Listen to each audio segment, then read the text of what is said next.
do the job of president effectively. And when you kind of add all of this up, I think there's a growing sense among Democratic professionals, certainly, but also elected officials, that despite all the challenges Kamala Harris would face, at least she offers an opportunity to kind of reset the chessboard and give you a different set of contrasts with Donald Trump. As more and more people look to drugs like Ozempic, Wegovy, Mounjaro, Zepbound, and others to lose weight, some people are turning to what are known as compounded versions of these drugs. Now, these compounded versions can only be made when the existing drugs are in shortage. As a result, though, these versions are often more widely available, and they can also be cheaper by hundreds of dollars every month as compared to the brand name counterparts. Now, they may have similar or related ingredients as the brand names, but they are not carbon copies and they are manufactured in different facilities. So the question is, are there any risks to taking these drugs? A couple things to keep in mind. There is no requirement for compounding pharmacies to provide safety and efficacy data. Now, that doesn't mean that they can't necessarily be safe, but it does mean that it's hard to really track that. Also, they do get these ingredients from FDA-approved wholesalers, but then do the compounding itself within the pharmacy. It's really these pens that go into shortage. So, this is a pen that you can actually dial up the dose and then inject yourself. It's pretty easy. But these are actually hard to come by. There's 14 different unique parts in each of these pens. So if you get a compounded drug, you're not going to get one of these pens. You're going to get a syringe, you're going to get a needle, you got to draw up the medication yourself and inject yourself, which a lot of people can do, but there is cause for potential error in something like that, which is another potential risk with these compounding pharmacies. So they can be a valuable tool, but do your due diligence before taking those medications.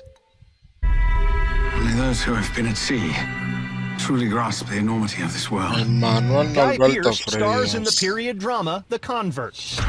Mr. Monroe, welcome to Epworth. Thank you. Set in colonial New Zealand in the 1830s, the fictional story looks at a period of history not often taught in school. We're not even taught about Aboriginal history in Australia. We're taught this Australian history begins when Captain Cook arrived in Australia, and so it's a fairly biased view of things. Sadly, or it certainly was when I was at school back in the 80s. Let alone learning about Maori culture and New Zealand history. What do you want? I ask that you spare the lives of these people. I cannot make that choice. So I had a lot to learn on this film, and I barely scratched the surface, but thankfully Lee Tomahori, who created this lovely piece of work, is quite the historian himself and wanted to be as authentic as he could. We know very little about this period because there's no photography, and there's the only storytelling is the oral traditions of Maori. We only know a few things about that period, and they came mostly in the form of diaries, lay preachers and missionaries, like the character of Monroe. Peace cannot be achieved through violence. In Hollywood, I'm Rick Damigella.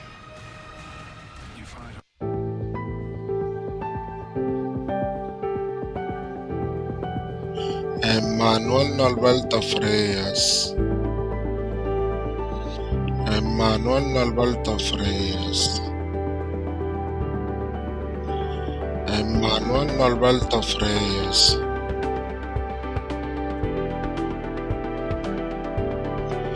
Emmanuel Alberto Freitas.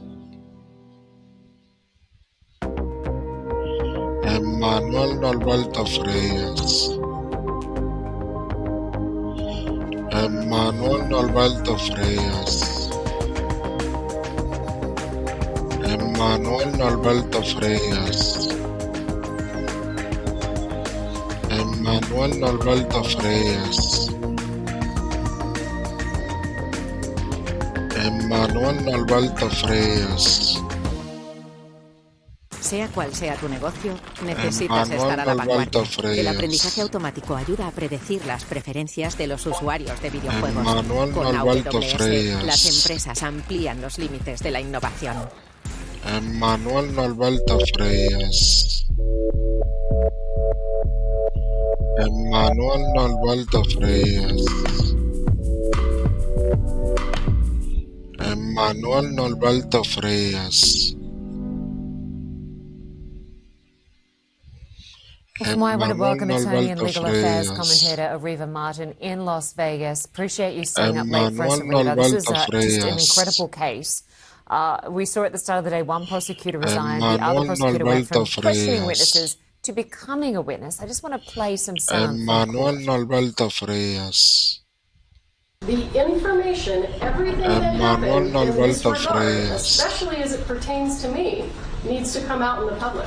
All right. So you're calling yourself as a witness. And I am, and it was my understanding that the court indicated to me previously that you wanted me to testify. I understand you've now changed your mind. I think it's a good idea. Emmanuel Norberto Freitas. Do you want me here at the podium? No, on the Okay, sure. I had a picture of the ammunition that didn't match the ammunition from the set of Rust. No concerns in your mind when you got the case filed and you turned it over to us that it wasn't included? Absolutely not. There's a terabyte of discovery. I didn't know whether this 2-page police report had been provided. And in addition to that, I had no reason to believe, and still have no reason to believe, that those rounds have anything to do with these cases. Riva, it seems so embarrassing for the state prosecutor. How unusual is this? Emmanuel Norberto This is highly unusual. This case has just had a series of error after error after error. The resignation of the special prosecutor before the case is even concluded. We've never ever seen anything like that happening in a criminal case. We also had an investigator that worked on this case send an email to the district attorney's office talking about how unprofessional and how flawed the investigation was in the first place. So it's